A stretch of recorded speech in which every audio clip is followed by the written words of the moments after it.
I like the dog. It's friendly. Hello and welcome back to my channel Box Office Poison. My name is Moxie McMurder and today I want to talk about Groucho Marx and Rob Zombie. I recently read Raised Eyebrows, My Years with Groucho, and I loved it. I first heard about the book because a few years ago Rob Zombie had mentioned in interviews that he wanted to turn the book into a film.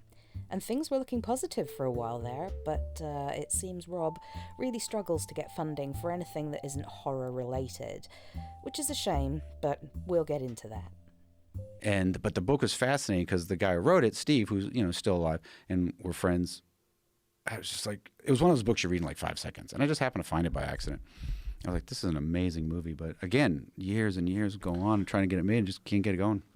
Groucho Marx is widely regarded as one of America's, if not the world's, greatest comedian, and while I wouldn't call myself a big fan, I did grow up watching Marx Brothers films, and I have vivid memories of giggling to myself as I listened to An Evening with Groucho on my Walkman as a kid. This of course means I will occasionally burst into Lydia the Tattooed Lady, which draws some looks, but my husband knew this about me when he married me.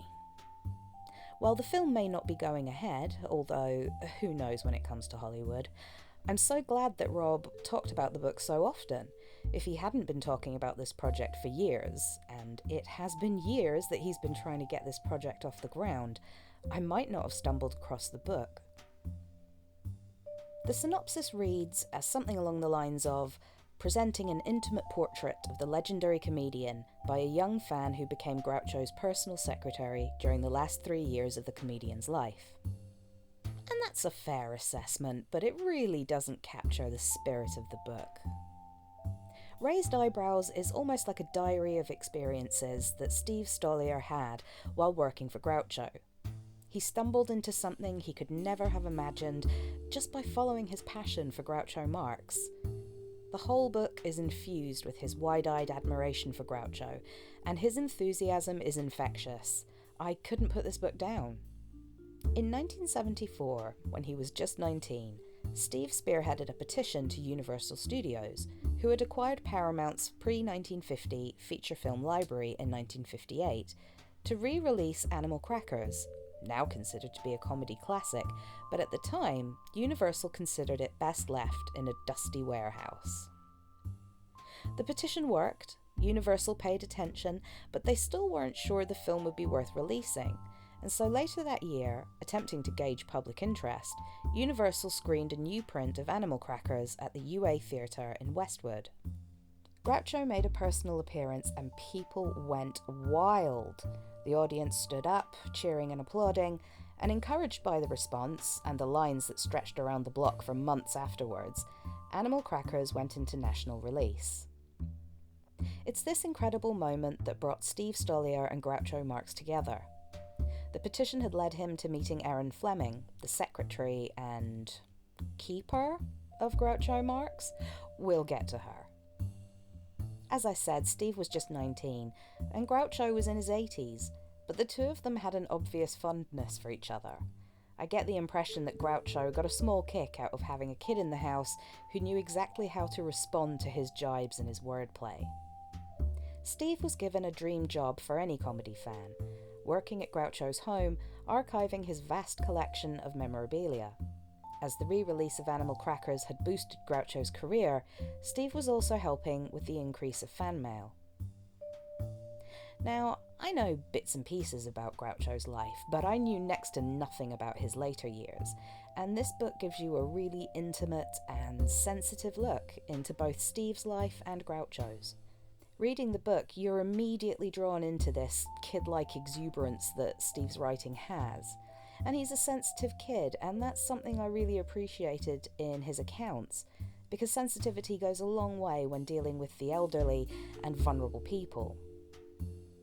I say vulnerable, not just because Groucho was in his 80s, but because he found himself, unwittingly, in a vulnerable position thanks to Erin Fleming. Erin was a Canadian actress who met Groucho in 1971, and while she was initially hired as his secretary, she somehow managed to become his manager. From that moment on, Erin seemed to systematically remove everyone from Groucho's life, making him increasingly more dependent on her. There's no doubt she did a lot for Groucho's career in the 70s, but she was also controlling and occasionally abusive. Erin had a reputation, and well earned it seems. Throughout the book, there are times when Erin could be friendly and upbeat, and Steve doesn't ignore those moments, but she's also prone to terrible fits of rage and paranoia that sadly were often aimed at Groucho. The endearing qualities of the writer and the very dark reality that Groucho was living in his last years makes for such an interesting read, and I would say that you don't necessarily have to be a Groucho fan to appreciate the book. I found it to be a real page-turner, and definitely one that I would recommend to anyone with even a passing interest in Hollywood. Now, I'm fully aware that I am biased as hell when it comes to Rob Zombie's films. I'm a big fan of his films, and I appreciate that his work is not to everyone's taste, and that's fine. But I truly believe that if he was given the opportunity and the freedom, he could make some really interesting films. I know he's a fan of the Marx Brothers, he's worked their characters' names into his films, and when he talks about the book, you can really hear the passion in his voice.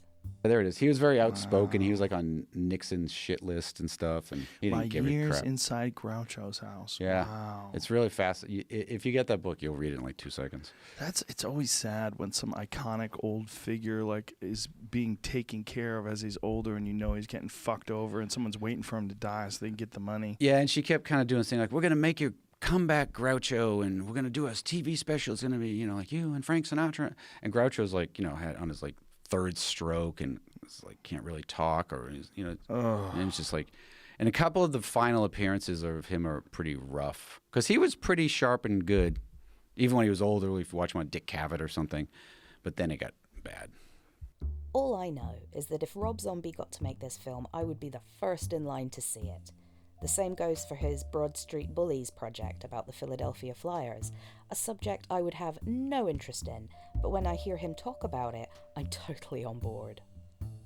All this is to say that Raised Eyebrows, My Years Inside Groucho's House, is a fantastic read that I devoured so quickly, and I would encourage everyone to read because it's a fun, exciting story, but it's also incredibly sad and overall a seemingly fair assessment of what was going on in that house. I would also love to see a film of Raised Eyebrows, but I really want it to be a Rob Zombie film.